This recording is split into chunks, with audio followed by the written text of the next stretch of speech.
Proteau here with Locals Supporting Locals for another heartbeat of the Okanagan. And we're here down at the Trout Creek Elementary, which has been one of the controversies going on in regards to school closures due to the fact that because of its location, it was getting special funding, and a lot of the parents were concerned on how it actually even made it on the chopping block. So we're going to be talking to some of the organizers that presented at the last hearing for the last ditch effort to save Summerland, Trout Creek and Westbench, and showing how that they could actually get a surplus going of $422,000 is what's estimated in that book here. So we'll be talking to them shortly, but just to give folks a reminder of who we are and other things that we do. There's many branches to Locals Supporting Locals, so by all means go to our website, localsupportinglocals.ca or .com, doesn't matter. You've probably noticed a couple of our guys that are still campaigning right now, going around with our third annual Local Supporting Local calendars, and it's highly recommended that people read the first few pages in there, because it talks a lot about the issues that are affecting us as a community, province, and across Canada here. And it deals, in order to stop this corporatization, which is what we're seeing here with our schools, food, everything, keep your money local. So it's strictly 100% local, local ethical farmers, local businesses, money-saving coupons, farmers markets, events on it. Great well-rounded calendars. And as well, a very, very important issue, again, going back to corporatization here, we have the third annual March Against Monsanto that's taking place on May 21st in Gyro Park. This poster here we made up, it's actually from our first march back in 2013. That was the first worldwide march, and that was started by a mom, Tammy Cannell, down in Florida in the US, that started this, and believe it or not, managed to make it so that there was over 432 cities and 52 countries worldwide marching at the same time. You know, so that's a lot of concerned parents here. So we're hoping that we get a big turnout for this year's event. In this picture here, as you can see, we're marching up Martin Street. Got a tractor leading us, and we got 300 people behind us. So I'm hoping we can get a bigger turnout for that as well. It is a family event. This is there's nothing radical about this. So bring the kids, bring some noisemakers. We're going to have a corner where kids can make their own posters up. We're also going to have solutions, and that's what this is all about with this march here. We want to talk solutions here. You know, really at the end of the day, bitching, you can bitch, but if you're not coming up with solutions, it's just bitching. So we're going to have solutions there, discussing food security, food forestry. So it's going to be a great event. We're going to have fun. We're going to march right through our farmers market with our organic farmers. So yeah, by all means, join us May 21st, 11 a.m. in Gyro Park in Penticton. Okay.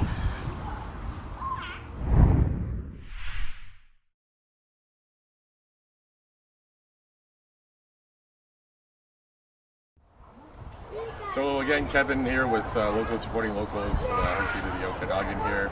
And we have a couple of special guests. We have Meghan that put together Summerland Solutions at the District 67 hearing. And you can view it online too. Go to localsupportinglocals.com. We filmed it from start to finish here. But actually we didn't get the end for the question, the Q&A. And from what I understand, it got a little heated. If you could just tell us a little bit about what took place for the Q&A at the end. Like somebody had mentioned that there were... No! I want to be on the no!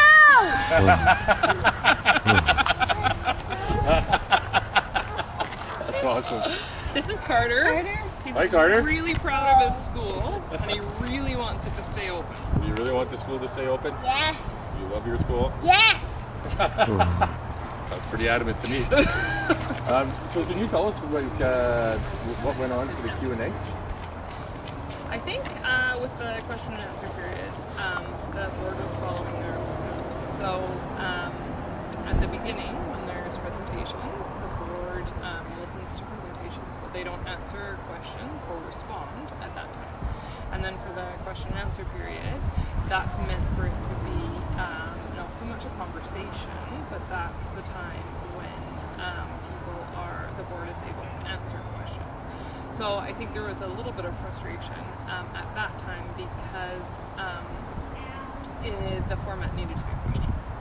And so it was fairly difficult to, I think lots of people were wanting to have a dialogue, and that wasn't really the format for that the board meeting was designed. Well, because apparently with these, the way they take the minutes here, and correct me if I'm wrong, or I'm not sure, I don't mind being corrected here, but when they take the minutes, they only take the minutes of what they presented. They don't necessarily take the minutes of whoever presented that day. Are you aware of that or not? I'm not sure how detailed the minutes are in terms of encompassing what information was presented. Do you know? I believe my understanding would be that it would say presentation from Meghan Pleasance regarding funds or presentation from Meghan Steele regarding the Summerland Solution. And I think that's all it would say. Yeah, so we wouldn't have all the details. I know it was published, they took our video and put it onto the Independent Herald website. That's a little bit. So tell me, it's a school that stay open. That on there because a lot of people wanted to know what went on, and there was no minutes published, and they were only releasing the transcripts after the fact, after the third hearing, which I found to be a little bit wrong to do. But yeah, okay, so It's difficult because it's difficult and people feel their frustration, I think, because as Meghan said, the setup of the board meetings makes it difficult to actually engage a conversation with the board. And I understand that's probably for a purpose of expedience, but in the situation that we have going on right now, it's really difficult not to be able to communicate and have a dialogic discussion where we're expanding on ideas. and also in the just in I think it was I think in Western or in Proteau, I'm not sure which the media here. They just put out after the I guess the AGM here the changes to the schools, and even though we haven't had our hearing, which is scheduled for May 9th, they're already changing school principals from the Trout Creek. They're making all the changes.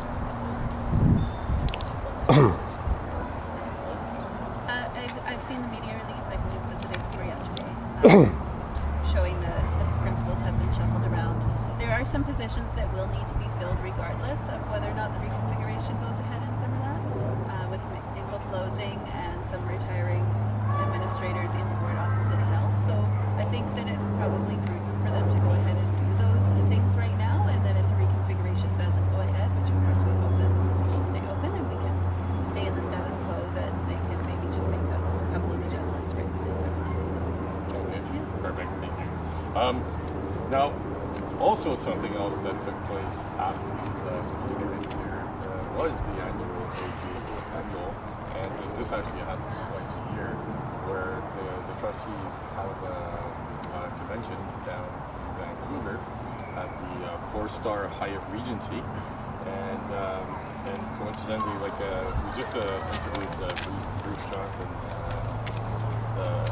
yesterday prior to you guys here, and we were floating with numbers here, but now we've got the numbers directly from the school district in regards to costs from 2015. We'd still like to get to 2016 as well here, but I mean, all the talk is all about saving money.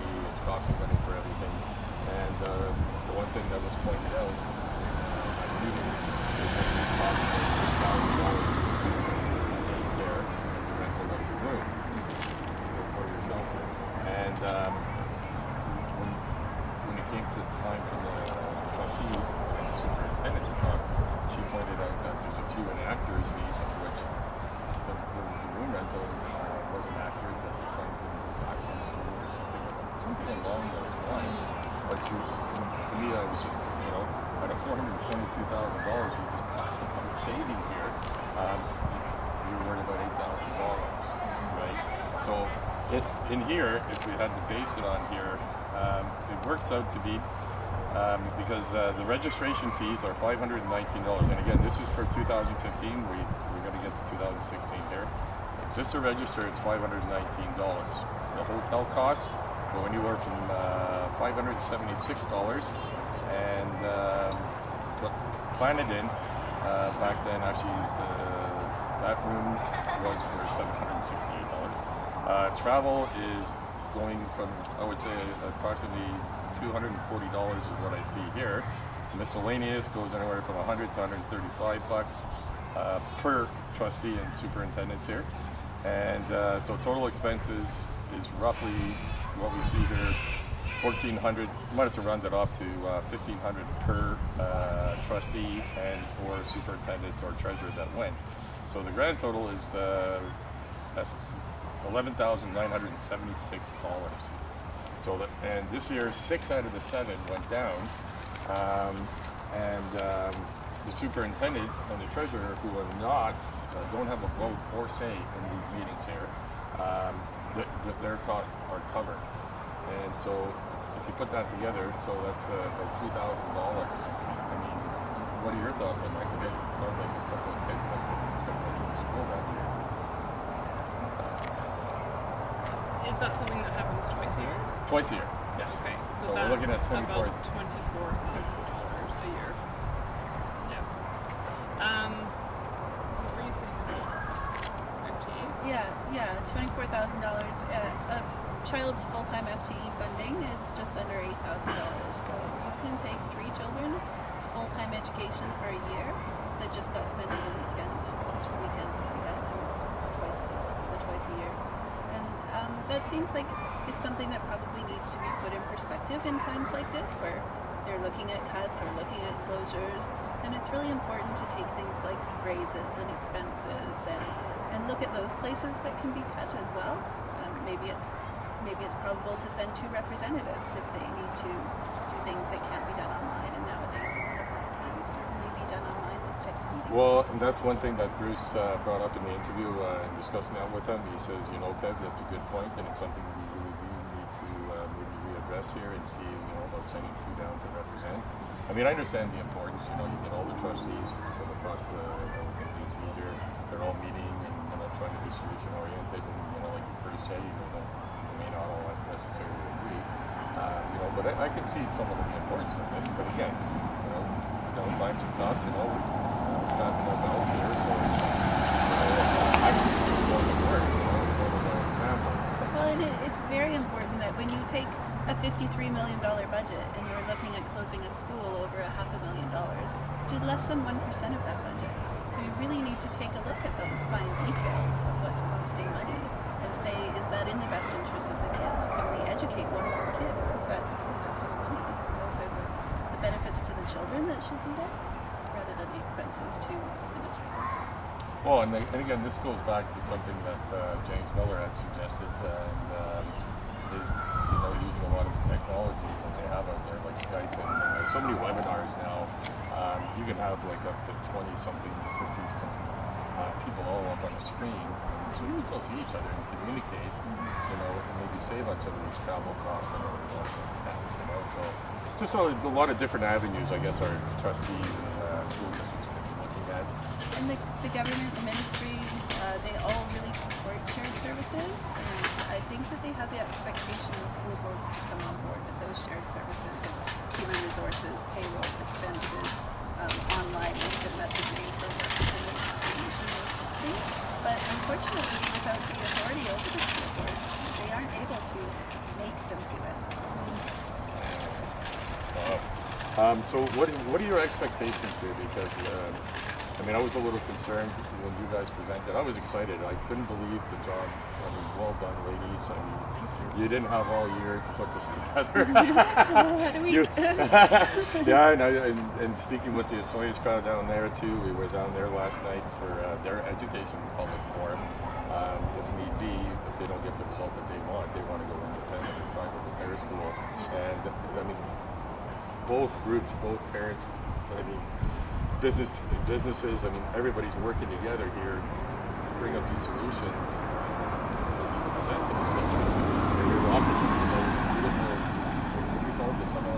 Summerland Solution. The Summerland Solution.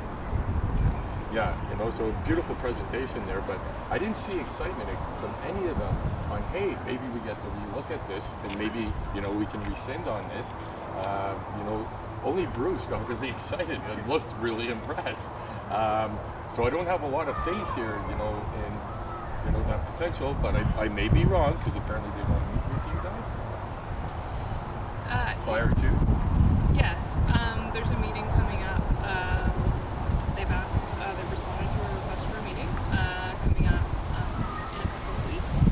And we're really looking forward to that as an opportunity to be able to hopefully have some conversation around the research that's gone into this and that this is a very viable option for our community.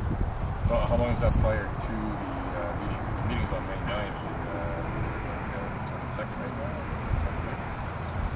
It's a week before. Okay, so very And excited. they're also meeting with RDOS to flesh out their proposal a little bit more during that week as well.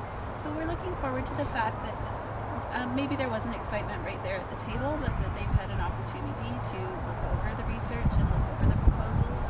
And it's imperative that they do their due diligence, and so that takes a bit of time, and we fully understand that, and we just hope that will eventually share the excitement that the community shares in the possibility and the hope that's out there. I think it's also, important to remember this has been a long process for them. And I think, if I were to put myself in their shoes, they have made their decisions and they're finished. And I think that no matter how good the proposal is that has been put in front of them, it wouldn't surprise me that the initial reaction is not overwhelmingly positive, because I think they're tired and I think that they have put a lot of energy into this process, and I think in their minds it's over. And I think what we're asking them to do is have another look with this new information, and so I think that takes time to process, and I think that I'm hopeful that once they are able to look at the information that's been presented, that they will see that this is something that is viable and that this is a wonderful solution to.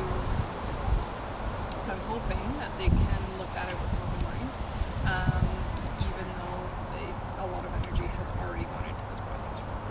Well, then just keep it open for this one more years. Everything we looked at that's important part. It's a very fast and hard decision to make because so much has come up so late in the game here.